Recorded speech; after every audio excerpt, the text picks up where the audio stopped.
ପାଞ୍ଚଟି ମ୍ୟାଚ୍ରେ 3ଟି ଶତକ, ଅନେକ ରେକର୍ଡ ଭାଙ୍ଗିଲେ ସାମସନ୍। ପଛରେ ପଡ଼ିଲେ ଧୋନି, ପନ୍ତ, ରାହୁଲ, ଇଶାନ। ଭାଙ୍ଗିଲା ଅନେକ ରେକର୍ଡ। ହଁ ଦର୍ଶକ ବନ୍ଧୁ, ଯଦି ଆପଣ ସଞ୍ଜୁ ସାମସନ୍କୁ ଭଲ ପାଆନ୍ତି ତାହେଲେ ଚ୍ୟାନେଲକୁ ଲାଇକ୍ କରି ସବସ୍କ୍ରାଇବ୍ କରନ୍ତୁ। ଚାଲନ୍ତୁ ଭିଡ଼ିଓ ଷ୍ଟାର୍ଟ କରିବା। ଭାରତ ଦକ୍ଷିଣ ଆଫ୍ରିକା ମଧ୍ୟରେ ଚାଲିଥିବା 4 ମ୍ୟାଚ୍ ବିଶିଷ୍ଟ ଟି20 ଆନ୍ତର୍ଜାତିକ ସିରିଜ୍ର ଚତୁର୍ଥ ମୁକାବିଲାରେ ଭାରତୀୟ ବ୍ୟାଟରମାନେ ଅନେକ ରେକର୍ଡ ଭାଙ୍ଗିଛନ୍ତି। ଆନ୍ତର୍ଜାତିକ କ୍ରିକେଟରେ ପ୍ରଥମ ଥର ପାଇଁ ଗୋଟିଏ ଇନିଂସରେ କୌଣସି ଦଳ 2 ଜୋଡ଼ ବ୍ୟାଟିଂ ଶତକ ହାସଲ କରିଛନ୍ତି।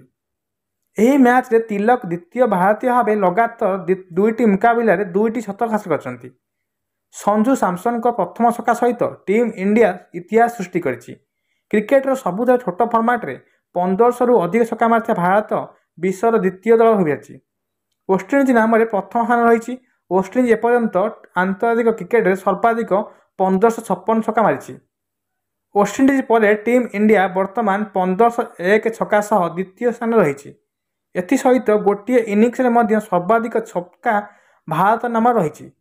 ଏହା ପୂର୍ବରୁ ଚଳିତ ବର୍ଷ ଖେଳାଯାଉଥିବା ବାଂଲାଦେଶ ସିରିଜରେ ଭାରତ 22ଟି ଛକା